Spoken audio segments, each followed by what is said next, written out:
ప్రభువైన యేసుక్రీస్తు నామమున మీ అందరికీ శుభాభివందనములు. ఇదిన వాక్యము కీర్తనల గ్రంథము 100వ అధ్యాయము.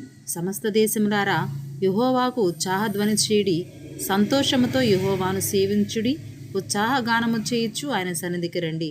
యెహోవాయే దేవుడని తెలుసుకునుడి, ఆయనే మనల్ని పుట్టించును. మనము ఆయన వారము, మనము ఆయన ప్రజలము, ఆయన మేపు గొర్రెలము. కృతజ్ఞతాస్తుతులు చెల్లించుచు ఆయన గుమ్మములలో ప్రవేశించుడి. కీర్తనలు పాడుచు ఆయన ఆవరణములలో ప్రవేశించుడి. ఆయనను స్తుతించుడి, ఆయన నామమును గణపరచుడి. యెహోవా దయాళుడు, ఆయన కృప నిత్యముండును, ఆయన సత్యము తరతరములుండును. ఇదిన వాక్యము మీ జీవితాలకు మేలుకరముగా ఉండాలని మనస్ఫూర్తిగా కోరుకుంటూ, ఎందుకంటే అందరూ బయలుదేరినప్పుడు వాక్యం వినలేకపోయిన వారు ప్రతి ఒక్కరికి ఎవరైనా సరే ఈ వాక్యం ఆదరణగా ఉండాలని మనస్ఫూర్తిగా కోరుకుంటూ ఆమేన్.